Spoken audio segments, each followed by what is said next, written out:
Ethan, this mission of yours is gonna cost you dearly. Wait! Before we get started on this action-packed film that's in theaters right now, please do us a favor, hit that subscribe button at the bottom. Mission Impossible Dead Reckoning, which is part 1, and this is part 7 of the franchise of Tom Cruise's attempt to just wow you, entertain you, and almost kill himself in every single film. Correct. This film, I'm just gonna start off by saying, is a thrilling ride. Yeah, so much is spent in this film, but it's very, very difficult to talk about the film without saying things that I would consider to be a spoiler. So, out of respect to you, spoilers from here on out. Spoilers. If you haven't seen it, it's gonna get ruined. It's a week old. Get your butt to the theater. They need as many people to come to the theater as possible because this movie cost $300 million. Have they lost their minds? Yeah, What? It cost $300 million, but this weekend it made $235 million collectively around the world. So I thought it made 80 million. I guess that was just domestic.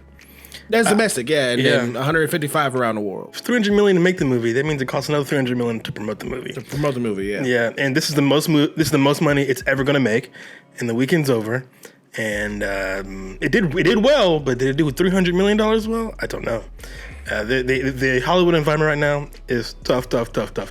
Woo, boy, is it tough? Because tough. as of this time of this recording, the SAG is striking also for really good reasons. Right. So, but we haven't. I mean, Hollywood's not even feeling that yet. They haven't even gotten to that. Just the current environment of bomb after bomb after bomb. Tough. This one, like you said, it didn't bomb, but I think it does say a lot if Tom Cruise, of all people, if his movie can bring in that much money and it still mixed results, people still aren't sure if it's going to make its money back. And that tells you a lot about how films are structured these days. Tough. But anyway, back onto what we actually came here to talk about. Yeah. The movie starts off with a deep spoiler. Deep, but you don't recognize it until later. The movie starts before anybody even says anything. The movie shows you where the submarine is and gives you the coordinates.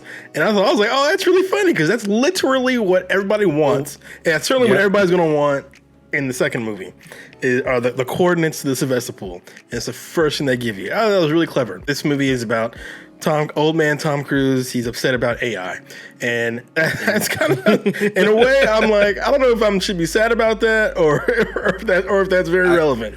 I'm not sure. Super relevant. Yeah. I think I'm happy for that because it's a huge mirror to what's going on today. You know, where, AI is getting out of control and people want to use it. Like, AI can be a gift, but it also can be a big curse if it's in the wrong hands. Yeah. And that's what's going on in this film. I think a lot of this AI talk is overblown, personally. AI is just a tool. It depends, it's just like a hammer. It's like, it doesn't matter, like just because a hammer exists doesn't mean, all the other tools out of your tool chest don't exist or whatever. It's just a tool. But there is certainly a lot of scary talk around AI and the future of AI. And this movie doubles and triples down on it. AI can be a hammer, but it's in the wrong hands. It's a murder weapon. Yeah, but you can literally say that about literally anything. Like, paperclip. Right. So that's why is it being treated like it's the end of the world? You know what I mean? Like, that is literally, you have literally described every object on Earth. Every time you hear the tech titans blather on about the dangers of AI, they're always talking about the science fiction version, where an AI becomes conscious and takes over the world. But all that fear-mongering is just more marketing. Call it fear marketing.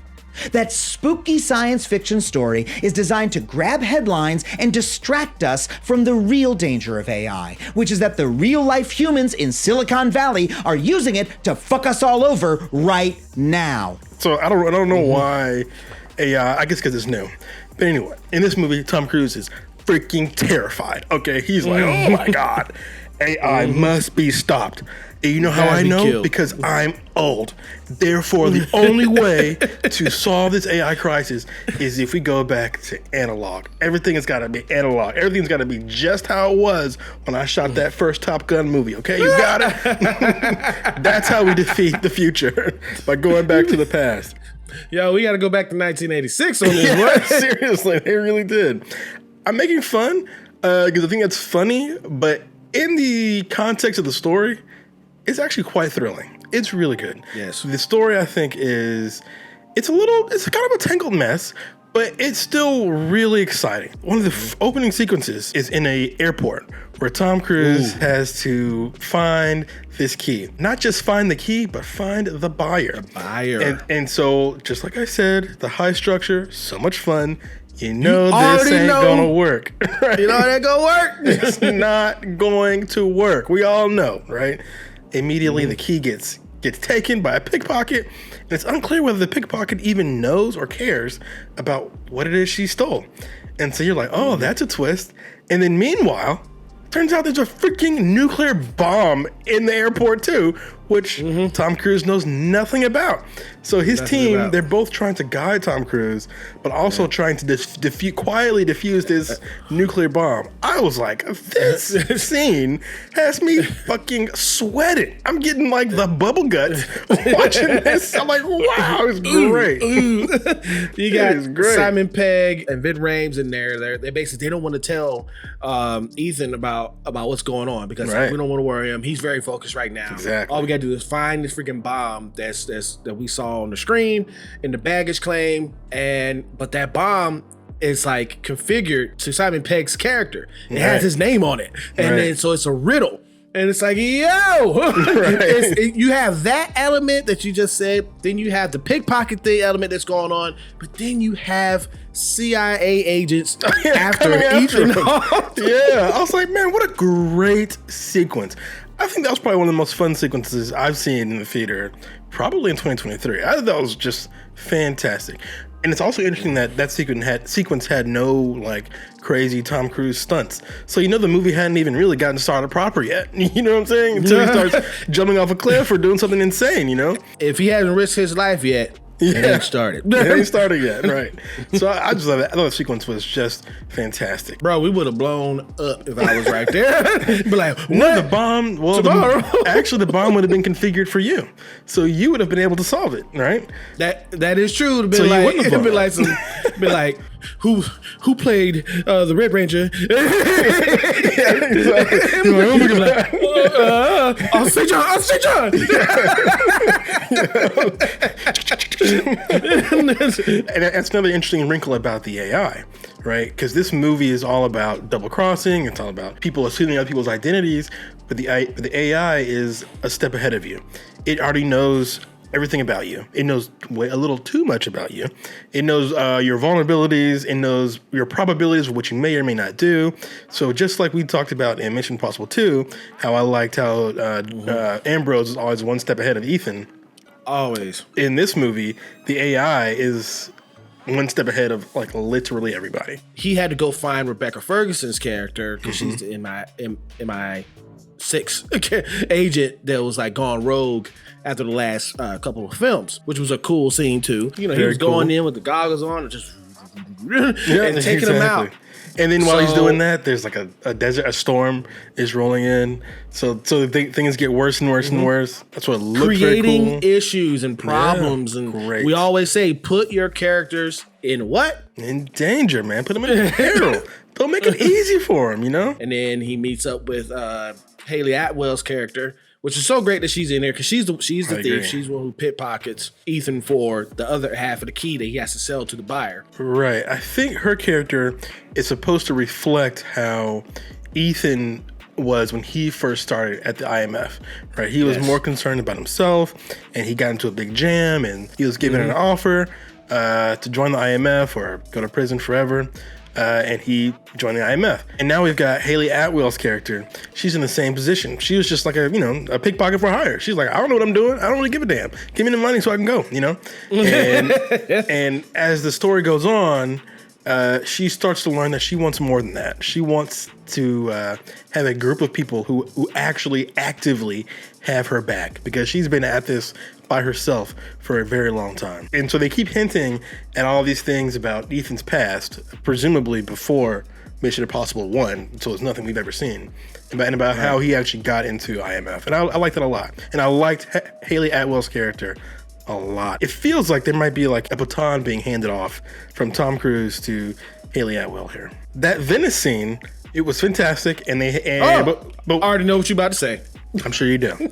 And what's interesting about it is we actually saw this exact sequence already in Fast and Furious, except one looked like ass and one looked fantastic. It was literally the exact same stunt in the exact same spot. And the stunt was they had a car come down these very famous steps in Italy, right? And in Fast and Furious, it looks like I remember in the review I said I'd never seen effects look that bad before, like something off of my Xbox or something. And it looked so ridiculous. But in this one, Haley Atwell and Tom Cruise are in this little Fiat car, and they're handcuffed to each other, and their arms are crossed, and they're trying to drive, and they're coming down the steps, and instead of it just going like do do do do do do, the thing's like rolling, and it just looks incredible. I just thought it was so funny that it was the exact same stunt in the exact same spot, and the effect couldn't be more different. Yeah, a lot of it was shot practical.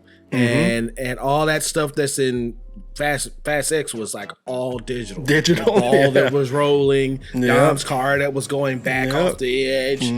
But how dare you insult Xbox like that? But I think the point of it is, it's not that the idea for of the stunt they had in Fast and Furious was bad. It's all about the execution. You know what I mean? In Mission Impossible, Dead Reckoning, they knew how to execute that stunt in the most thrilling and it looked to my eye realistic way. Whereas in Fast and Furious, I don't know what they seem to just run out of ideas. They're trying to cut every corner, and it looked like a computer-generated mishmash garbage. You know, it's really jarring. Again, when you see the exact same stunt in the exact same spot. The bad guy Gabriel has a henchman or henchwoman that's played by Manus, the same person who plays Manus, and she's in this film, and she is a totally different character from Mantis to this. She is cold-blooded. She is like, I'm gonna stare you down. I'm gonna kick your ass. You know, she's kind of your stereotypical heavy. She's super intense, man. I'm like, wow. I thought she was great in the role. Just excellent. At that party scene, which is interesting, where all of our main characters, they all meet up and they all wearing, fancy clothes, and it's, almost like a stereotypical James Bond type sequence.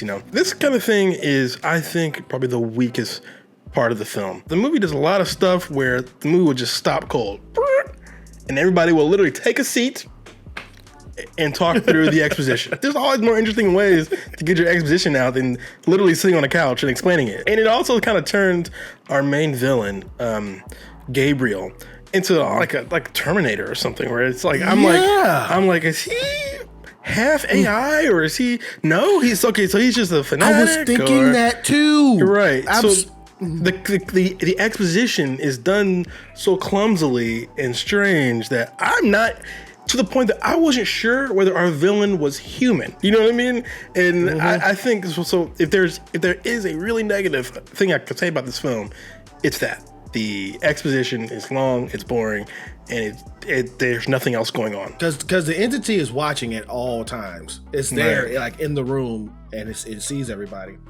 But I don't understand that either. So didn't they explain that the entity's source code was under the water? That's the first sequence where we learned that. But then they're like, when they get to the party, they're like, the entity, it's here with us. I'm like, it is? I thought it was in the water.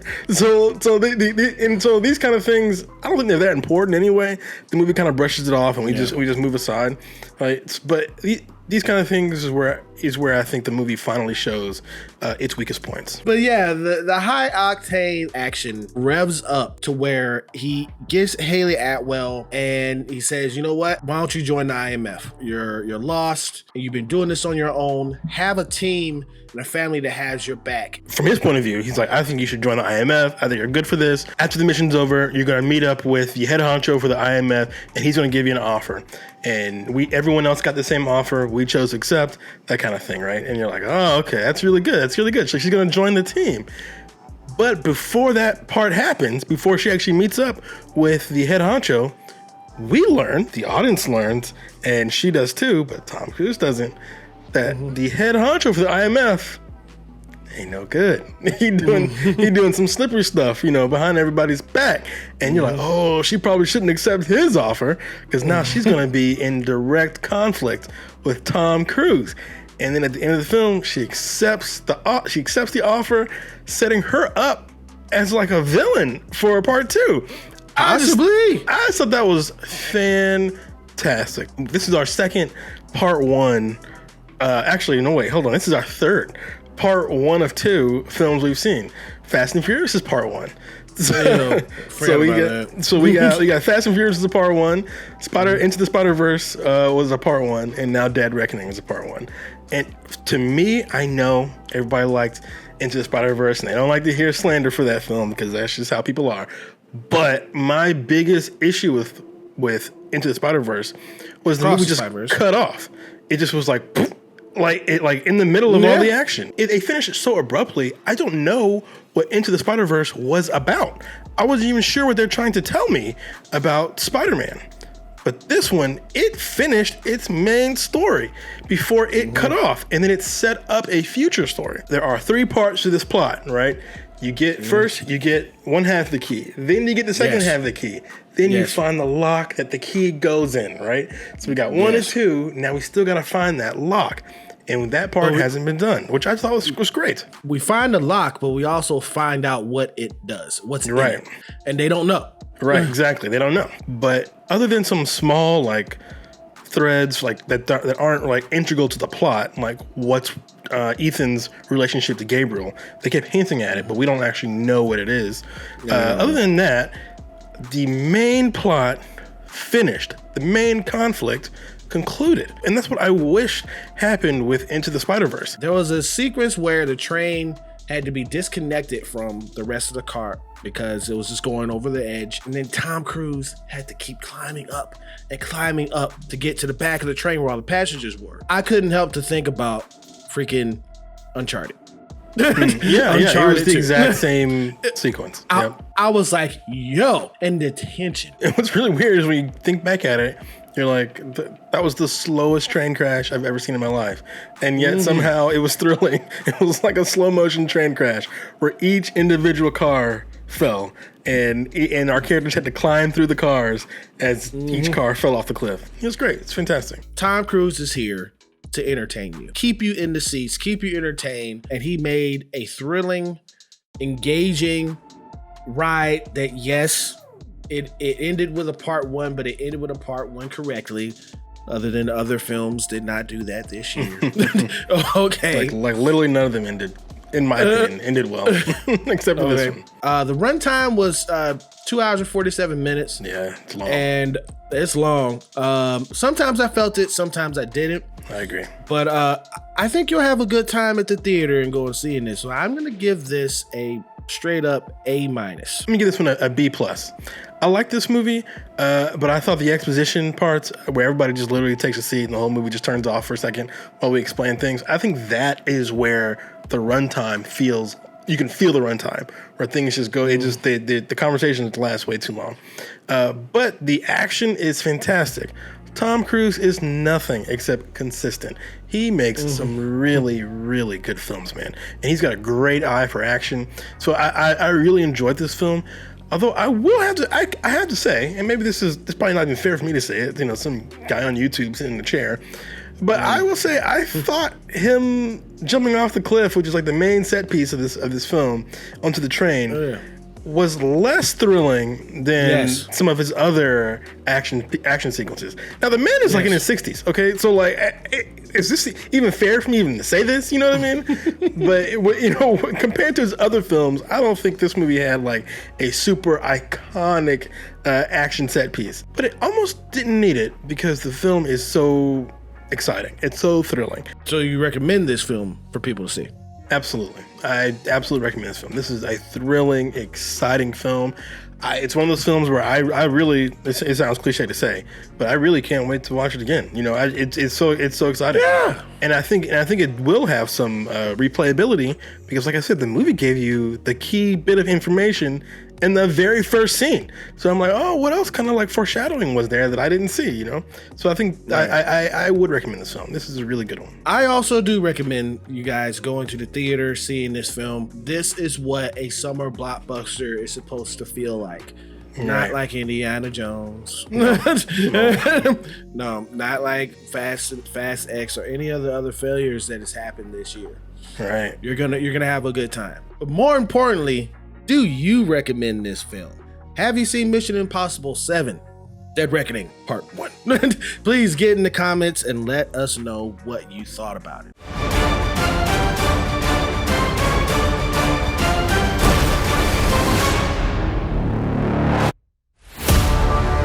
Thank you so much for clicking on this video. We really appreciate you guys. Our subscriber count is going up. Thank you for talking to us in the comments. We do comment back and talk to you guys and take any suggestion that you have, and subscribe if you're new. And if you did like this rating and review for this film, please hit that thumbs up. It really does help out the channel. Or you can hit that thumbs down, whichever you choose. It is your opinion. Just remember one thing, it is mostly wrong. See you guys in another video.